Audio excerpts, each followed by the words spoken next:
A nossa conversa de hoje é sobre por que o adolescente é um aborrecente. Acabou. O único filho que ainda gostava do nosso ninho agora partiu para o outro grupo. Agora somos só nós aqui e eles lá. Lá onde? Perguntou o jornalista. E Alice respondeu: onde tudo que a gente faz, tudo que a gente fala, tudo que a gente pensa não vale. Está errado, ou então é inadequado, ou então é ultrapassado, ou então a gente é careta. Lá, naquela fase onde a gente, como ser humano, como cidadão, parece que não tem mais nenhuma serventia. Essas foram as palavras de uma mãe de adolescente numa entrevista que ela deu a uma revista, não sei se foi a Época ou se foi a revista Veja. E o mais interessante foi a resposta do filho dela. Não, mãe, não era nada disso, é que você repetia as coisas 20 vezes e tratava a gente como se a gente fosse uma criança. Então eu pergunto para vocês, se a adolescência é a melhor fase da nossa vida, por que um adolescente fica aborrecente? Ele teria tudo para ser exatamente o contrário, porque esse é um momento onde tudo de bom está acontecendo com eles. Ele ganha vitalidade, capacidade de conhecer melhor o mundo, de entender o que está no seu entorno, adquire capacidade crítica, posicionamento, ele conquista autonomia e mais, é um momento onde começa a ter a explosão hormonal e as sensações, né, de atração física, as sensações sexuais, o desejo de estar com o outro. Então essa fase é uma fase, sabe, muito maravilhosa. A gente que vai amadurecendo, por exemplo, eu que já estou mais para lá do que para cá, quando eu lembro da minha adolescência, meu Deus, que vitalidade, nada doía, tudo era de bom, não tinha sono, não tinha preguiça, não tinha... preguiça a gente tinha. Preguiça adolescente tem bastante. Mas quando não queria fazer as coisas. Mas quando a gente quer fazer as coisas, não tem para ninguém. Adolescente vive um momento da vida dele que é um momento de grande explosão, né, de tudo que está nascendo aí para ele se transformar num adulto e poder então viver a sua fase adulta. Mas então por que ele se torna um aborrecente? E sabe por quê que ele se torna um aborrecente? Porque a gente, em vez de tratar o nosso adolescente como um adolescente, que é o que de fato ele nem é uma criança e nem é um adulto. A gente simplesmente nega essa sua condição de adolescente. Ou ele é criança ou ele é adulto. Como ele não é nenhum dos dois, o que vai acontecer? Esse adolescente não tem mais um corpo de criança. Esse adolescente agora já se desenvolveu, teve um banho de hormônio. Esse banho de hormônio deu a ele uma maturidade cognitiva, ou seja, faz com que ele agora entenda o mundo melhor, faz com que ele agora perceba melhor as coisas, que ele adquira esse posicionamento e essa crítica, faz com que ele sonhe, faz com que ele tenha desejos, faz com que ele consiga enxergar mais longe, faz com que ele tenha o poder da abstração.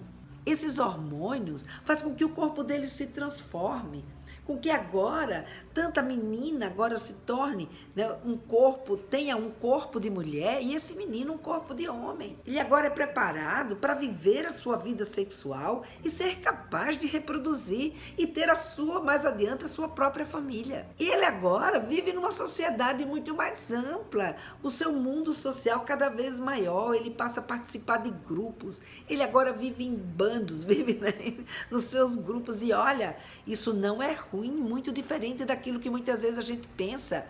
Não, ruim é quando o adolescente não está inserido em grupo nenhum. Um adolescente sozinho, isso sim, é algo para você se preocupar.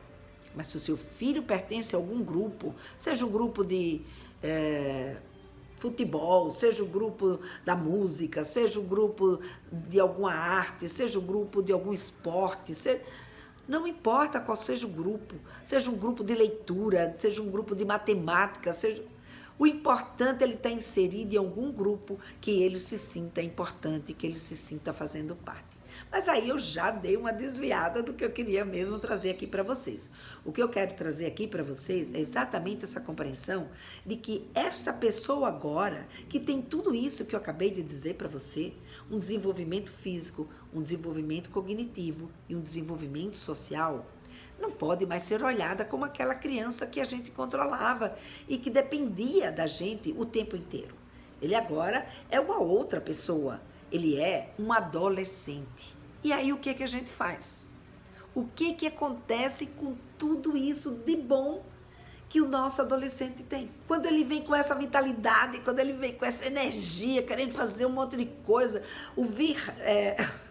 ouvir música, estudar, fazer outra coisa, enfim, 3 coisas ao mesmo tempo, ou então querer estar em vários lugares ao mesmo tempo, enfim, com toda essa vitalidade, o que a gente faz? Ah, não. A gente quer que ele seja mais comedido, a gente quer que ele tenha bom senso, a gente quer que ele seja um adulto, que ele se porte como um adulto.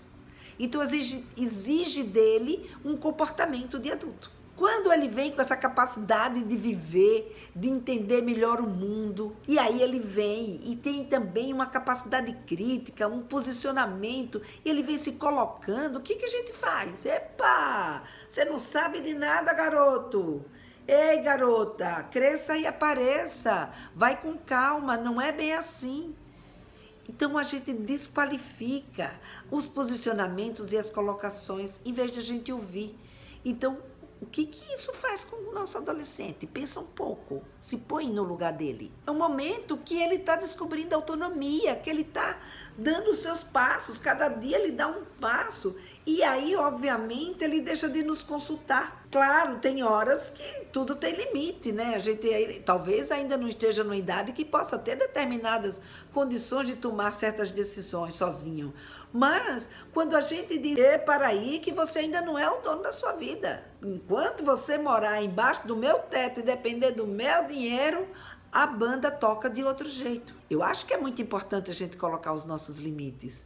Mas o que a gente faz com um adolescente nessa hora é dar uma cortada total e dizer, ei, você não anda sozinho. E será? Ele vai ter que andar sozinho.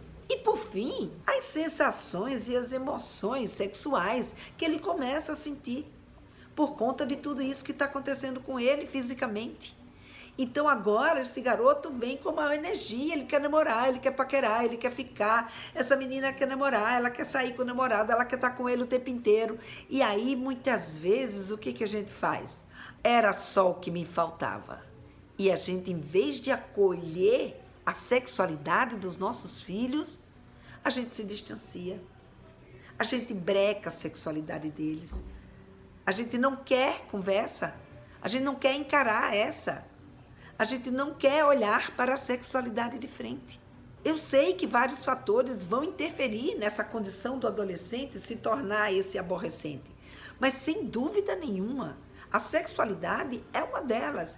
E a sexualidade, quando a gente não consegue entender, quando a gente não consegue lidar, a gente também se bloqueia, a gente também, sabe, a gente não consegue admitir. Se eu sou uma mãe que acha que a minha filha não pode namorar na idade que ela está, o que vai acontecer? Você vai permitir que ela leve? Eu vou permitir que ela traga o namorado dela na minha casa? Eu vou permitir conversar com esse namorado? Eu vou conhecer esse namorado? Eu vou saber como é que ela está se sentindo a respeito dele? Como é que ele a trata? Se eu não dou valor à sexualidade do meu filho, esse meu filho vai dizer que não vai fazer uma determinada coisa porque ele quer encontrar a turma dele, aonde ele pode ir lá naquela turma, tá alguém com quem alguém a quem ele está desejando? Ele vai te dizer que levou um fora? Ou ele vai te dizer que ele sim está namorando com alguém? Ele só vai conseguir se a gente tiver empatia, se a gente tiver respeito à sexualidade dele. E aí eu encontrei no site O Pensador uma frase sobre adolescência que Eu achei engraçada, mas ao mesmo tempo me deixa muito triste, porque não foi assim que eu me senti como mãe e não é assim que eu quero que nenhuma mãe se sinta. Não é? É uma frase onde os filhos dizem: a adolescência é o período da vida onde os nossos pais nos dão muito trabalho.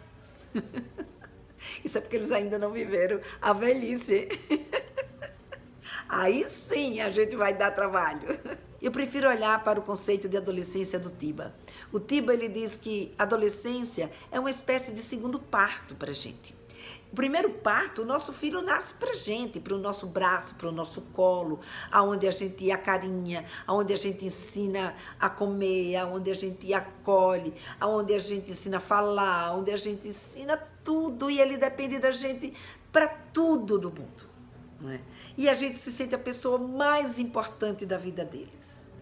Mas a nossa criança cresce e talvez por isso a sexualidade crie tanto choque. Claro que existe toda uma questão aí ligada a tabus, a toda uma história que a gente traz da sexualidade que ainda é muito difícil para muitos pais entender e lidar bem com ela. Mas ela tem uma característica que é muito dura para a gente, que é uma característica que mostra que os nossos adolescentes cresceram.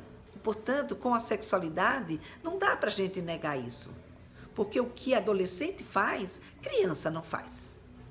E como a gente não quer vê-los também como adulto, o que a gente pensa? Não, eu não vou olhar para essa sexualidade. Na ilusão de que se eu não prestar atenção, se eu não der o devido respeito e valor à sexualidade do meu filho ou da minha filha, ele não vai se desenvolver sexualmente. Mas isso é bobagem. Isso é uma besteira do mundo. Olha, eu digo para vocês, outro dia eu estava pensando, qual foi a melhor coisa da minha vida como mãe que o fato de eu saber sobre sexualidade me trouxe? E eu lhe digo de peito aberto, foi exatamente poder estar junto dos meus filhos.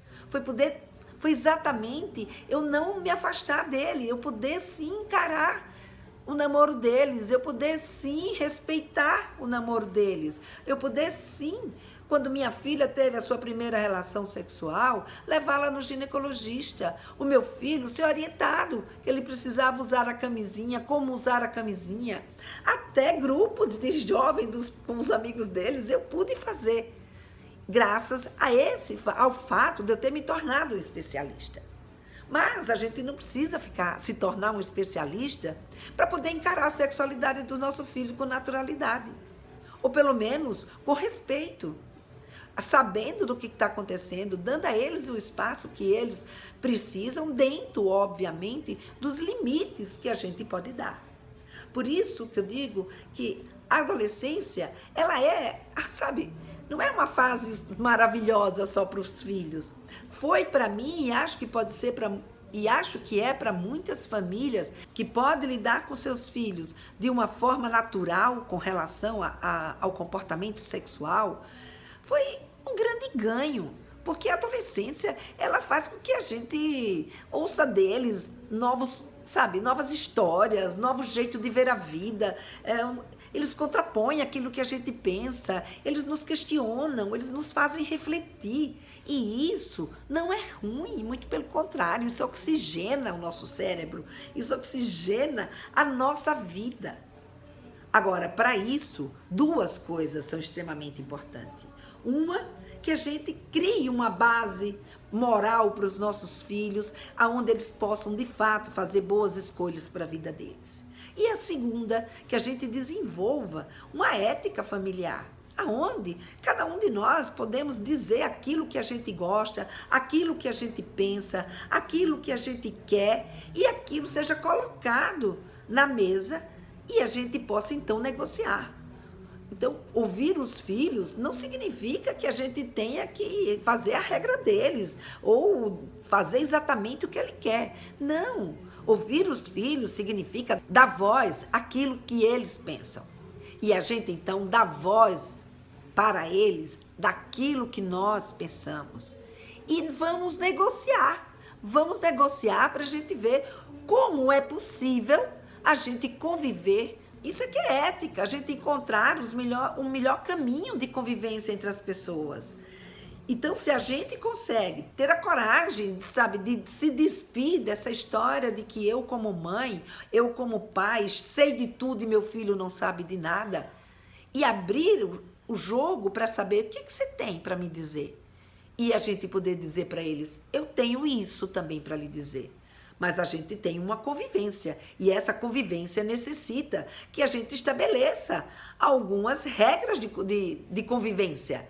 E essas regras de convivência serão, então, respeitadas, tanto por eles quanto pelos pais. Quando um ou o outro lado não respeita, aí a coisa pode entrar numa distorção e criar uma série de problemas, que nós, como pais, então, temos que entrar com a nossa imposição. Mas nós vivemos aí, nossos adolescentes também, cada vez mais, com direitos de escolher. Nós vivemos em liberdade. Nós temos hoje uma liberdade, principalmente liberdade sexual. Portanto, dar a base moral para esses meninos. E não é só na adolescência. Essa base moral, ela começa desde a infância, quando ele começa a fazer suas perguntas, a se tocar, a ter curiosidades, a querer saber como é que aquele bebê foi bater na barriga daquela mulher, como é que ele sai, a querer saber como é o corpo do outro, questionar o seu corpo, a fazer perguntas, e a gente, a cada dia, ir trazendo para eles, dentro do nosso comportamento e daquilo que a gente pensa e quer para eles, a nossa base moral, aqueles valores que a gente acredita. Mas para fazer isso, nós precisamos não só dizer e cobrar, mas sim explicar o nosso papel, né, como moralizador dos nossos filhos, como educador moralizante, é dar a eles a condição de entender por que eu preciso fazer isso, por que eu tenho que ter esse comportamento. E a partir daí, sim, ele ter um comportamento, não porque eu estou cobrando, mas porque ele entendeu que esse comportamento é um comportamento que leva ele para um caminho muito melhor de bem-estar para a vida dele. E dentro da nossa convivência, dentro da nossa ética, ele tendo essa base moral, fica muito mais fácil daquilo que for negociado, daquilo que for colocado, aquilo ser atendido. E aí sim, na adolescência, a gente é capaz de criar essa relação onde essas colocações podem ser feitas, onde o desejo de cada um pode ser colocado e as normas de comportamentos podem ser entendidas por eles e estabelecidas dentro desse convívio familiar. Não dentro de uma questão de controle, mas dentro de uma compreensão e entendimento de que aquele posicionamento, aquela forma de ser, vai ser melhor para ele e melhor para todo mundo. Obrigado.